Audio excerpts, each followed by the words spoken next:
보고 있습니다. 다시 말씀을 드리지만 시편 37편은 의인과 악인을 다루고 있는 것처럼 겉으로는 그렇게 보이지만은 궁극적으로는 우리의 마음속을 다루고 있는 것이다. 여러분의 마음을 다루고 있는 거예요. 어떤 마음일까요? 복된 마음이. 복된 마음이 복받는 사람이래요. 그러니까 축복이라는 것은 우리 마음이라고요. 마음. 보이는 물질이 아니라고요. 그렇게 잘못 가르쳤어요, 우리가. 우리의 마음이 복된, 예수님의 마음이 될 때 복된 마음이 된다. 그러니까 우리의 마음 속에 있는 악을 극복하고 예수님의 마음을 획득해서 예수님의 평화, 샬롬, 예수님의 평화를 복으로 받는 사람들이 누구냐? 그거 다룬다고 그랬어요. 그래서 의인은 뭐 땅을 차지한다, 온유한 사람이 땅을 차지한다, 겸손한 사람이 땅을 차지한다, 하나님을 기다리는 사람이 땅을 차지한다. 또 다른 표현은 뭡니까? 하나님의 복을 받는 사람들이 땅을 차지한다. 얼마나 많이 나와요. 다양한 용어를 썼지만 같은 거라고요. 복 받는 사람들, 하나님의 복을 받는 사람들이 땅을 차지한다는 것은 결국은 뭐냐면은 우리의 육체와 우리의 정신과 우리 영혼에 있는 악한 생각들, 악한 덕들을 몰아내고 예수님의 성품을 물려받는 사람이 곧 뭐라고요? 행복한 사람이고 복받은 사람이다. 간단합니다, 사실은요. 근데 우리는 그 복을 이렇게 안 가르쳤어요. 이런 식으로 안 했다. 37편만, 10편 37편만 자세히 들여다봐도 그걸 알 수 있었을 것인데 그렇게 하지 못했다는 말이죠. 자, 지금 우리가 셋째 시간인데 지금까지 두 번째 시간까지 뭘 봤습니까? 우리의 마음속에는 시기심, 질투심, 분노, 불평하는 거, 그거 다 나왔잖아요. 쉽게 말하면 뭐예요? 그거 있으면 불행하다는 겁니다. 예, 시기심, 질투심, 분노, 불평하고 그런 거 있으면 불행하다는 거예요. 그거 극복해야 예수님의 은혜로 극복해야 행복하다는 거예요. 그 행복한 사람은 어떤 사람이냐? 복받은 사람은 어떤 사람이냐? 겸손한 사람이에요. 겸손하고 온유하고 인내가 있는 사람, 끝까지 기다리는 사람, 인내를 차지하는 것에 대해서 다뤘잖아요. 벌써 우리 두 번에 걸쳐 그거 했습니다. 지금 그거 했어요. 그러니까 여러 가지 각도로 보는 겁니다. 복받은 사람이 어떤 사람이. 자, 오늘은 뭐냐면은 물질적인 면에 있어서 의인이 뭐냐? 그게 물질적인 면에 있어서 의인이 뭐냐? 물질과 의인 그러면은요, 그렇게 주제를 잡으면은, 제목을 잡으면은 나하고 상관이 없는 문제가 돼요. 돈 그러면은 나하고 상관이 있어요. 맞죠? 물질 뭐 이렇게 하면은 상관이 없어. 뭐 탐욕 이래 상관이 없어. 나하고 상관이 없는 사람. 돈. 그래서 어떻게 잡을까 하다가 돈 내가 잡았습니다. 돈과 평화. 이게 무슨 말이죠? 돈과 평화는 밀접한 관련이 있다. 그거를 지금 다루는 겁니다.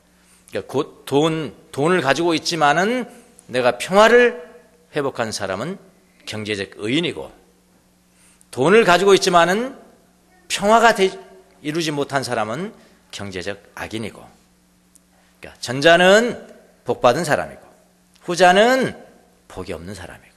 뭐 간단해요, 37편은. 근데 중요한 것은 내 마음이라는 겁니다. 내 마음.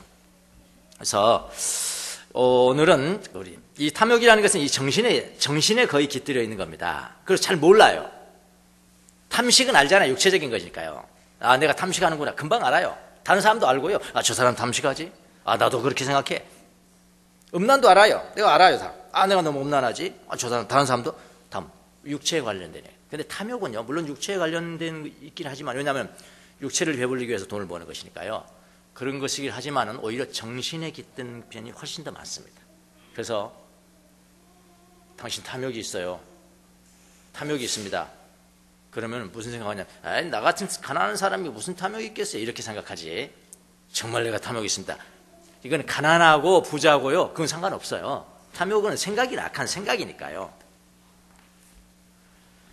그래서 이 탐욕은 정신에 깃들기 때문에 잘 모릅니다. 자기가 인정하지 않아요. 자기가 탐욕이 있다는 걸 인정하지 않기 때문에 인정한다는 것은 뭐냐면은 탐욕이라는 병이 있다는 것을 진단받는 거거든요. 진단이 있어야 처방이 나오고, 처방이 있어야 치료가 나오고, 그런 거잖아요. 진단이 불명확하면은 처방이 안 되는 거죠. 그럼 못 고치는 거예요. 그러니까 진단이 안 되니까 못 고치는 거예요. 이것 중에 하나가 또 있냐면, 뭐가 있냐면요. 우리는 8가지 악에 대해서, 배웠지만은 사실은 그게 한 6세기쯤 가면은 7가지로 바뀝니다. 제 책에도 7가지라고 이야기했지만 원래는 8가지 악이에요. 그런데 7가지 뭐라고 하냐면 7대 종죄 그래요. 종죄. 종이라는 것은 종교할 때 종자. 그러니까 중요하다는 겁니다. 캐피털이에요. 캐피털 sin. 근데 그걸 몇 가지로 찾냐면 7가지로 봤습니다. 7가지로 봤는데 7가지, 왜 8가지가 7가지가 됐느냐? 그러면 뭐가 빠졌죠? 하나가 빠졌겠죠? 하나가 빠졌습니다. 그걸 뭘 뺐냐면은 게으름을 뺐습니다. 왜 그러냐면요. 왜? 이 8가지 악한 생각, 우리의 행복을 방해하는 악한 생각들 중에 게으름이라는 게 있는데 그것을 수행했던 사람은 누구예요? 사막의 수도승들이에요. 이제 수도승들을 가장 괴롭혔던 것이 게으름이거든요. 나태함. 왜냐하면 혼자 있어야 돼. 매일 혼자 있어야 되는 거야. 혼자 있었는데 나가고 싶고 이게 다 나태거든요. 나태인데 이제 이거는 7가지를 만들어가지고 이 8가지를 평신도들한테 가르쳐야 되는데 야, 평신도들한테 가르칠 때는 이거 하나를 빼는 게 좋겠다 이랬어요. 하나를 빼는 게 좋겠다. 그게 뭐냐면 나태입니다. 이 게으름을 뺐어요. 그래서 7가지 대죄 하면 게으름이 빠져있거든요. 근데 중대한 실수죠. 중대한 실수입니다. 그 수도승들에게만 게으름이 있는 것이 아니라 오늘날 현대인들이 가장 걸리기 쉬운 것이 게으름병입니다. 권태병이라고도 해요. 권태병. 이거 권태에 걸린 사람들은요. 제가 이름을 붙여줘야 처방이 나온다고 그랬습니다. 예, 이름이 붙여줘야 병명에 대한 이름이 너는 무슨 병이야 라고 해야 처방이 나오고 처방이 나와야 치료가 있다. 처방을 못하면은 이름을 모르면 처방이 안 되는 거예요. 그래서 모르는 거예요. 게으름 여러분 한번 진단해 보십시오. 가장 자기가 내가 권태병에 걸렸다. 그거 모르는 것도 이 권태입니다. 예. 그 병명을 모르는 것도 권태예요. 이런 것이요. 굉장히 열심히 해요. 교회도 열심히 하고 봉사도 열심히 하고 교회 생활도 오래됐고 다 열심히 하는데 어떤 사람 말 들어보면요. 매사에 모든 것에 대해서 뭐라나 비웃어. 모든 일에 대해서 비웃어. 왜냐면 내가 다 아는데 뭐 다 해봤는데 다 했는데 이런 마음 가진 사람 있잖아요. 첫 번째 권태, 나태라는 아주 지독한 질병의 증상 중에 하나입니다. 그리고 익숙한 것을 경멸하게 돼. 처음에는 굉장히 좋았는데 하나 예를 들어볼까요? 처음에 주명수 목사님 만났는데 너무 막 애기 같고 그래가지고 너무 좋았거든. 5년 지나고 10년 지나고 뭐 익숙해져. 별거 아니네 뭐. 요거 나태 질병 중에 한 증상. 발군기에 처음 나오니까 뭐 형식도 없고 뭐 격식 갖추지 않고 뭐 이런 너무너무 좋다. 5년 지나고 10년 지나고 익숙한 것을 경멸해. 또 다른 새로운 걸 찾아야 돼. 요거 나태 증상 중에 하나입니다.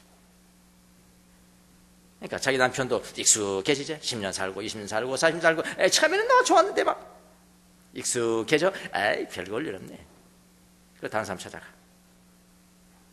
그게 나태, 권태입니다. 권태. 이름을 붙여줘야 된다니까. 탐욕도 마찬가지예요. 탐욕이란 병이야. 이렇게 해줘야 처방이 나오고 이제 그 고침이 있는데 이것도 아주 어려운 것 중에 하나입니다. 탐욕은 특히 물질에 대한 악한 생각이 있습니다. 물질에 대한 악한 생각. 다시 말하면 이걸 다른 말로 표현해 볼까요? 탐욕이란 놈이 있으면 행복하지 않다는 겁니다. 탐욕이라는 것이 있으면 악인이라는 겁니다. 특별히 경제적 악인이죠. 탐욕이라는 것이 있으면 너 복 못 받았다는 겁니다. 세상 사람들이 다른 거하고 완전히 다릅니다. 탐욕이 있는 사람이 돈을 벌잖아요. 돈이 재벌이 됐습니다. 재벌이 됐으면 너 복 받았다. 세상 사람들 그렇게 이야기해요. 자녀들한테 그렇게 가르칩니다. 돈 많이 벌어라, 돈 많이 벌어라. 그러면 너 행복해지는 거야, 행복해지는 거야. 성경은 전혀 반대로 이야기하고 있다고요. 너 탐욕이 있으면은 행복하기 위해서 탐욕이 있으면 너는 그것이 너의 행복을 망치는 거야. 그렇게 이야기를 하는 거죠. 탐욕이 있으면 행복하지 않다는 겁니다. 행복하기 위해서는 물질을 탐하지만은 그 탐욕이 그의 행복을 파괴한다라고 성경은 가르치고 있어요. 교회에서조차도 세상 사람들이 가르친 대로 해버리면 교회 망하는 겁니다. 망하는 거예요. 그게 세속화니까 망하는 겁니다. 자, 오늘 본문을 한번 보도록 하겠습니다. 본문도 주님의 복을 받는 사람이 땅을 차지하는데 특히 물질을 다루는 자가 복을 받는 것을 다루어요. 돈을 잘 다룬 사람은 땅을 차지하고 평화를 누리고, 그러니까 항상 땅을 차지하는 건 예수님의 마음을 차지하고, 예수님의 마음이 있으면 평화롭고, 그 이야기예요. 돈을 잘 다루는 사람은 예수님의 마음을 차지하고 평화를 누리고, 돈을 잘못 관리하는 사람은 땅에서 끊어지고 평화를 누리지 못한다. 오늘 본문은. 그래서 오늘의 본문에 대한 주제가 돈과 평화다. 돈과 평화에 대한 그런 말씀입니다. 근데 오늘 본문을 잘 보면요, 돈을 많이 버는 사람이 평화를 얻는다는 것도 아니고요, 돈을 많이 번 사람이 평화를 얻는다는 것도 아니고요, 돈을 많이 벌지 않는 사람이 평화를 누린다는 것도 아니에요. 그러니까 부자를 다루는 것이 아니고 가난을 다루는 게 아니에요. 지금요, 돈을 많이 벌었든지 아니면 돈을 벌지 않았든지 못 벌었든지 간에 그 마음을 다뤄요. 그 마음이 은혜로운 사람, 다른 말로 말하면 잘 줘. 은혜로우니까. 마음이 은혜로우니까. 은혜란다는 것은 뭐죠? 거저 주는 거잖아요. 은혜가 거저 받은 거, 거저 주는 거잖아요. 돈을 많이 가지고 있든지 적게 가지고 있든지 간에 그 마음이 은혜로워서 주는 것이 습관이 돼. 주는 것이 습관이 된 사람은 평화를 얻는 것이고, 그게 의인이고, 주는 것이 습관이 안 됐어. 그럼 뭐가 습관이? 쥐는 것이 습관이 됐어. 주는 것이 습관이 되는데 쥐는 것이 습관이 돼. 쥐는 것이 습관이 된 사람들은 평화를 못 얻고 경제적인 악인이고, 그거를 다룬다. 그래서 돈과 평화는 밀접한 관련이 있는 것이다. 저는 갑부가 안 돼봐서 모르겠습니다만은 갑부들이 평화로울까요? 오늘 성경 말씀을 보면은 갑부들이 평화로울 것 같지 않아요. 한번 여러분 주위에 누구 갑부 있으면 쿵 한번 찔러보세요. 야, 정직하게 한번 말해봐라. 너 평화롭냐? 갑부들한테 그렇게 물어본 건 없잖아요. 야, 너 돈 많으니까 좋겠다. 그렇게만 하지. 너 정말 평화롭냐? 한번 물어보시라고요. 갑부들이 평화로운 건 아닐 겁니다. 갑부가 되는 것 자체로는 평화를 얻을 수가 없다는 겁니다. 성경이 가르치면. 그건 뭐냐? 마음이 은혜로워야 된다. 마음이 은혜로워야 평화를 얻는 거야. 주는 것이 습관이 되어야 평화를 얻는 거야. 돈을 많이 소유하고 있지만은 움켜쥐고만 있으면은 행복한 사람이 아닌 거야. 너 불행하지? 갑부인데 아마 그렇다 할 거야. 정말 정직하게 말해봐. 그렇게 한번 물어보세요. 그래서 탐욕의 문제라는 것은 부자이든 가난한 자이든 지위가 있는 사람이건 낮은 사람이건 모두에게 해당되는 정신의 자세입니다. 생각이니까요, 탐욕이요. 예. 자, 두 사람을 다루잖아요. 경제적인 악인과 경제적인 의인. 여러분은 어디에 속하는가 한번 체크를 한번 해보세요. 먼저 경제적인 악인은 어떤 사람인가? 경제적으로 악한 사람이에요, 악한 사람. 부자가 아니고요, 가난한 사람도 아니고요, 쥐는 것이 습관이 된 사람이란 말이에요. 쥐고. 쥔다는 것은 뭐죠? 왜 쥐죠? 이렇게 쥐죠? 셀피시잖아. 이기적이잖아. 자기중심적이고. 근데 우리는 마치 모든 재벌들이 경제적인 악인들이라고 말하기 쉽습니다. 사람들이 이렇게 경제적인 적폐, 악인들, 재벌들 타파, 이런 말 많이 하잖아요. 그래서 나는 재벌이 아니니까 경제적인 악인은 아니라고 생각하기 쉽습니다. 그러나 탐욕은 부자에게만 있는 문제는 아니에요. 가난한 사람에게도 탐욕이라는 악한 생각은 얼마든지 있습니다. 탐욕의 문제는 재벌이라든지 부패한 정치인들의 문제라고 치부하기 쉽지만은, 탐욕은 현재 돈을 많이 가지고 있느냐 아니냐의 문제가 아니라 악한 생각의 문제입니다. 지금 이거 가지고는 내가 만족할 수 없어. 좀 더 가지자. 이런 생각부터 납니다. 그리고 돈을 벌었으면은 돈은 버는 데만 집중하고 더 좋은 중요한 가치에 대해서는 이제는 잊어버려요. 주는 것에 익숙하지 않습니다. 쥐기만 합니다. 그런 사람, 그게 악인이에요. 21절 보십시오. 악인은 빌리기만 하고 갚지 않는다. 예. 악인은 빌리기만 하고 갚지 않는다. 자, 문자적으로만 해석하면요, 악독 채무자라는 이야기인가? 그냥 빌리는 거니까요. 빌리고 안 갚아. 이런 사람이 있거든요. 진짜 없어서 못 가는 사람이 있어요. 진짜 난 빚쟁이들 오면 진짜 빚쟁이들 막 오늘 그걸 막느라고 우리 부모들이 그 빚쟁이들만 빚 받으러 오는 사람들은 보고 자라서 가난한가 말이죠.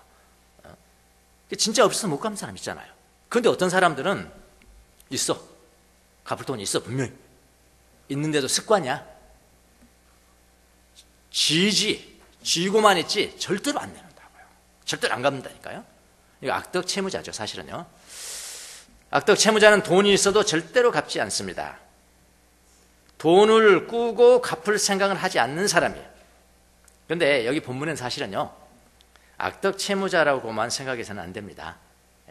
이건 상징적인 그런 기술이고요. 더 중요한 것은 뭐냐면은 남에게 주는 거예요. 이렇게 남에게 주는 거, 남에게 반환하는 거, 그거 못해. 지고만 있는 거, 흘려보내지 못하는 거, 흘려보내는 거 못해. 자, 여기 재미있는 단어 연구 한번 해보죠. 갚지 않는다 이랬잖아요. 21절에 보면 갚지 아니하나. 악인은 꾸고, 악한 사람은 뭐냐면 꾸기만 하고 갚지 않는다예요. 갚지 않는다는 동사가요, 히브리어로 보면 샬렘입니다. 샬렘 어디서 많이 듣던 거죠? 샬롬이잖아요. 샬롬이 거기서 나온 거거든요. 이 단어예요. 그러니까 악인은 꾸기만 하고 꾸고 샬렘하지 못한다, 이런 이야기예요. 그러니까 이 샬렘이라는 동사를 찾아봤더니 갚다는 뜻도 물론 있습니다. 이렇게 갚아주는 것도 있지만은 완성하다라는 뜻입니다. 완성. 그 다음에 세 번째 은혜는 평화롭게 산다. 그러니까 이 언어가요, 참 이 단어에 묘미가 있죠. 너가 돈을 버냐? 돈을 벌었으면은 그걸 완성시켜야 돼. 다른 사람한테 흘려보내지 않으면 너는 완성되지 않은 거야. 그 결과로 너는 평화롭지 못하는 거야.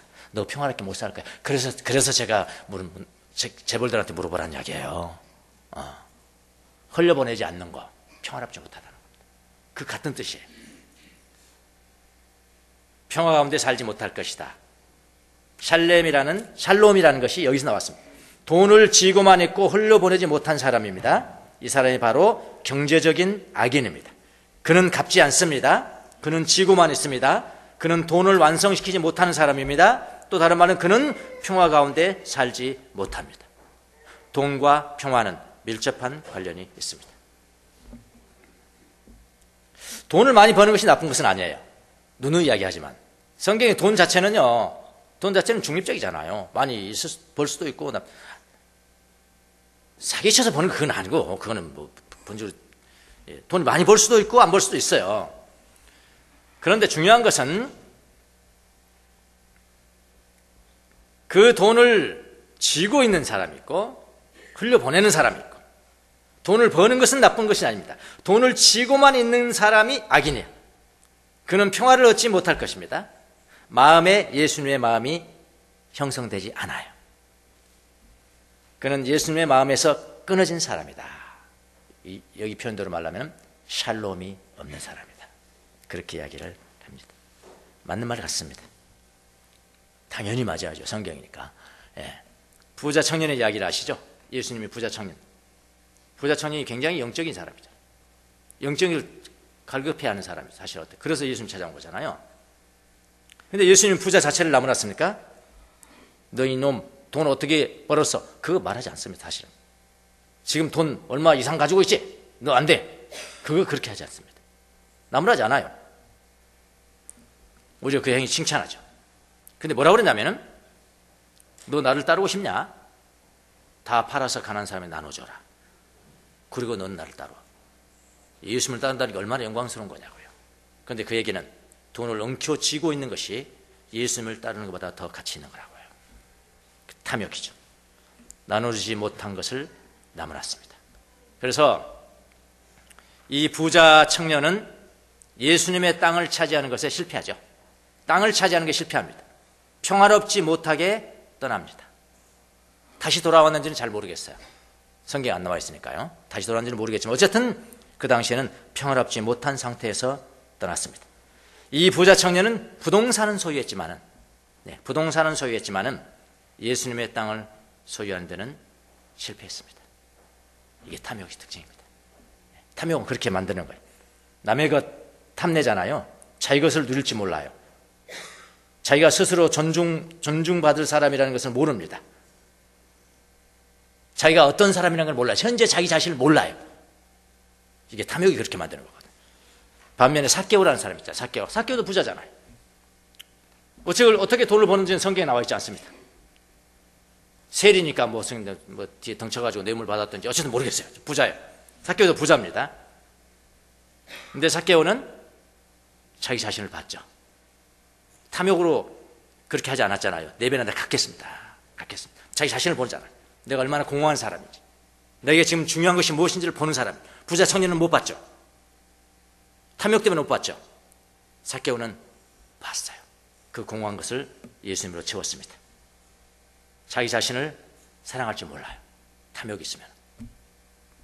그래서 탐욕이 있는 사람들은 이런 이야기를 합니다. 탐욕이 있는 사람들은 아무리 부자여도 뭐라고 하냐면 볼품이 없다. 참 우리나라 말 참 잘 제 이야기 아니고 어떤 분이 그러겠더라. 볼품이 없대. 볼품이. 대체 굉장히 부자 갑부들을 향해서, 재벌들을 향해서 우리가 볼품이 있고 정말 따라야 되고 아주 훌륭하시고 인격을 배워야 되고 그건 아니잖아요. 뭐면 어떻게 돈을 벌었을까? 그것만 우리가 생각하지. 볼품이 없다. 볼품이 없다. 탐욕 있는 사람들은 볼품이 없다 라고 이야기했습니다. 이게 부자 청년과 삭개오의 차이입니다. 삭개오는 그냥 마지막에 볼품이 있잖아요. 볼품이. 자, 이게 이제 경제적인 의인이고요. 여러분 잘 체크해 보시기 바랍니다. 이에 반해서 경제적인 의인, 아까는 악인이고 이건 경제적인 의인은 어떤 사람인가? 주는 거예요. 줌이 습관이 됐다. 주임이 습관이 됐고 줌이 습관이 됐다. 반대로 경제적인 의인은 어떤 사람인가요? 돈을 잘 관리해서 평화를 누리는 사람은 어떤 사람인가? 경제적인 의인의 특징은 항상 줍니다. 은혜로운 사람이에요. 줌이 습관이 된 사람이다. 21절 후단. 의인은 은혜를 베풀고 거저준다. 의인은 은혜를 베풀고 주는도다. 거저준다. 26절 후단. 그런 사람은 언제나 은혜를 베풀고 꾸어주면서 살아가니. 26절. 저는 그런 사람, 의인은 종일토록, 여기는 종일토록. 그러니까 이거는 종일토록이니까 뭐니까 습관이죠, 습관. 이 종일토록이 강조되어 있습니다. 콜, 하욤. 콜, 에브리. all the day. 종일토록 언제든지 은혜를 베풀고 꾸어주니 그 자손이 복을 받는다. 그렇게 되어 있는데요. 주는 삶이 습관이 되었습니다. 많이 가진 것이 아니라, 적게 가진 것이 문제가 아니라 은혜를 베풀고 거저주는 마음이 의인을 만든다 라고 이야기를 합니다. 그런 마음이 무슨 마음이냐면 예수님의 마음이다. 왜냐하면 그분은 은혜를 주시는 분이잖아요. 은혜시잖아요. 이런 마음들을 잘 표현한 게요, 고린도 후서 8장 9장에 나와 있습니다. 바울이 이 은혜로운 마음을 잘 표현했습니다. 이 고린도 후서 8장 9장은 뭐하냐면은 마게도냐 교인들은 그러니까 이방 지역에 세워진 많은 교회들이요, 굉장히 가난하고 굉장히 어려움이 많이 있었지만은 주는 마음이 아주 후해요. 그걸 다룹니다. 그러니까 우리가 다른 사람을 줄 때, 교회 헌금할 때뿐만 아니라 사회에 돕고 누구를 가난한 사람을 도울 때 가져야 될 마음을 잘 표현해주고 있다고요. 후한 마음, 줌의 마음, 은혜의 마음을 다룹니다. 하나님이 마게도냐 교회에 먼저 은혜를 베풀어 주셨다.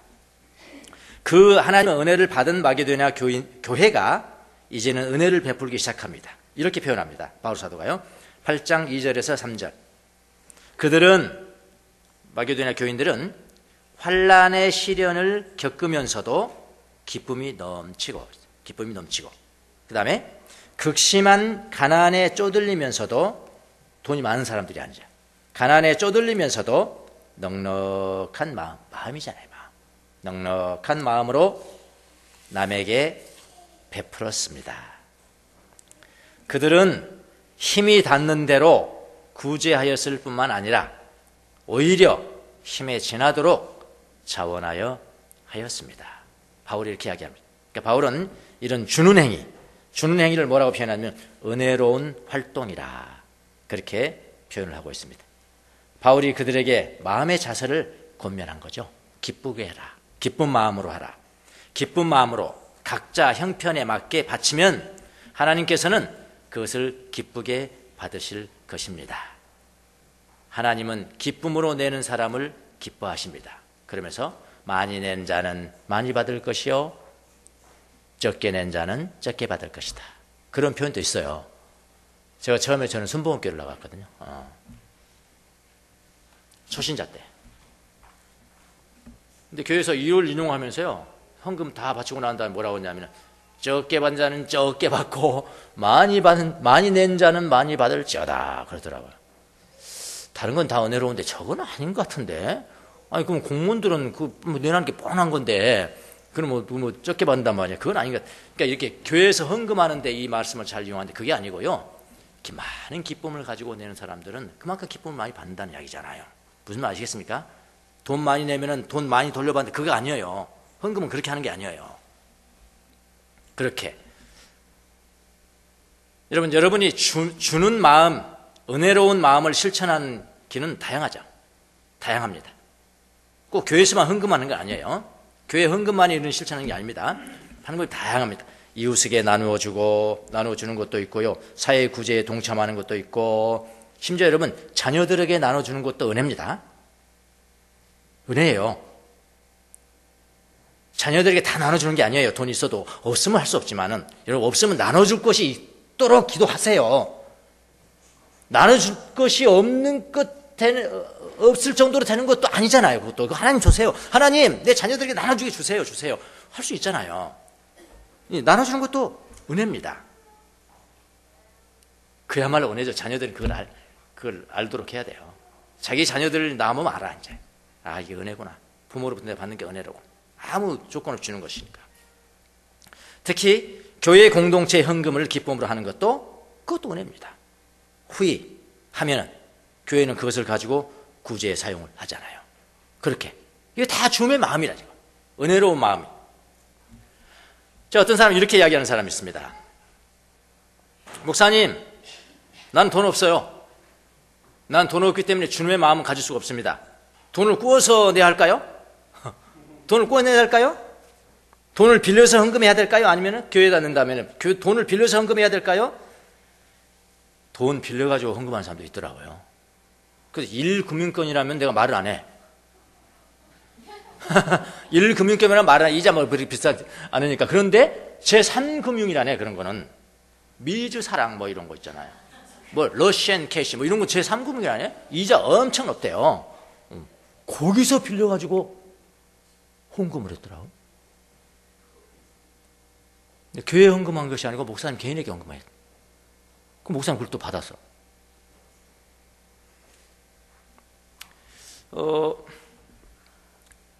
가끔 성도들이 교회에 헌금하고 사람들이 헌금할 때 복받기를 경쟁적으로 하려는 마음으로 합니다. 경쟁하듯이 해. 너는 있는 것이 냈잖아. 나는 제3금융에서 꼬서 내가 헌금한 사람이야. 이게 무슨 마음이죠? 이게 무슨 마음이냐고요?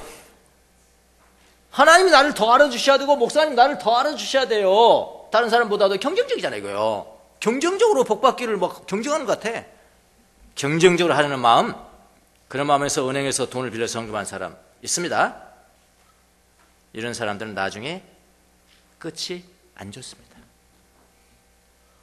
소송해요. 소송하더라고요. 네, 봤어요. 안 좋아요. 그러니까요, 막 비정상적으로 막 헌금하는 그거 좋아하면 안 돼요. 교회에서 좋아하면 안 됩니다. 목사님들 그거 좋아하면 안 돼요. 노예돼요. 그렇게 하지 마세요. 근데 그렇게 말하나? 지금 당장 헌금 들어오는데 그렇게 말 안 합니다. 우리 교회 성도들이 이 말을 들으면 이건 당연한 거죠. 사실은요. 뭐 꼬가지고 헌금. 다른 교회들은 그런 사람이 있다니까요. 지금 내가 다른 사람도 있다니까요. 나중에 끝이 안 좋습니다. 자, 이것에 대해서도 바울은 이미 교훈했습니다. 성경대로 하세요. 성경대로. 고린도후서 8장 12절. 하나님께서는 없는 것까지 바치는 것을 바라지 않으십니다. 딱 나와 있는데 이걸 누구 없는 것까지 바치지 않아요. 그거 원하지 않으신다. 하나님께서는 없는 것까지 바치는 것을 바라지 않으십니다. 여러분, 이제 돈 바치라고 이제 하면은, 강조를 하면은, 돈을 많이 가지고 있는 사람은 편안하죠, 사실은요. 편한데 얼마든지 바칠 수 있으니까. 그런데 없는 사람은 괴롭잖아요. 없는 사람은 괴롭다고요. 근데 바울이 뭐라고 그랬냐면은, 내가 너희를 괴롭게 하기 위해서 말하는 것이 아니고, 뭐라고 그랬냐면은, 형평을 이루자고 하는 거다. 균형을, 부의 균형이라는 거예요. 부자들이 돈 내놓으면은, 가는 사람을 주면은, 균형을 좀 이루시잖아요. 형평을 이루고 그렇게 말하였다라고 말합니다. 있는 자가 나누어서 없는 자를 평균케 하려고 말한 것이다. 그렇게 한 거거든요. 주는 마음이다. 예, 경제적인 의인. 주님의 은혜를 받았으니 은혜로운 마음을 가지십시오. 주는 것이 습관이 되게 하십시오. 줄 때 또 다른 복을 기대하면서 내가 이만큼 주면은 더 더블로 주세요. 이거 기대하는 거예요. 그런 걸 기대하면서 주지 마세요. 또 다른 탐욕이에요. 그건 또 다른 탐욕입니다. 조건 없이요. 그래, 은혜예요, 그게. 조건 없이 주십시오. 그러면은 여러분의 마음은 예수님의 마음인 관대함을 얻을 거예요. 관대해집니다, 관대함을. 그러면 평화가 와요. 예, 관대함과 평화가 오는 것입니다. 평화를 얻는 것입니다. 그래서 경제적인 의인은 주님께서 베푸신 복을 받은 사람이고 땅을 차지한다. 우리 37편 암송하잖아요. 암송 다 못 따른다고 그랬습니다. 대충 이렇게 이 길로 가세요, 이 길로 가세요 이렇게 가르쳐주는 겁니다. 그 말이 그 말이잖아요. 예수님의 마음인 관대함은 경제적인 의인은 주님께서 베푸신 복을 받은 사람이고 땅을 차지한다. 그러면서 그들의 발걸음은 주님께서 지켜주시고 어쩌다 비틀거려도 그 길이 저는 넘어지나 아주 엎드르지 않냐. 어쩌다 비틀거려도. 다른 성경은 어쩌다 비틀거려도. 근데 이 비틀거리다는 것이 윤리적인 비틀이 아닙니다. 경제적인 비틀거림입니다. 성경학자들은 경제적으로 막 도와줘. 마음이 호해서 막 도와주는데 가끔 사업이 안 돼.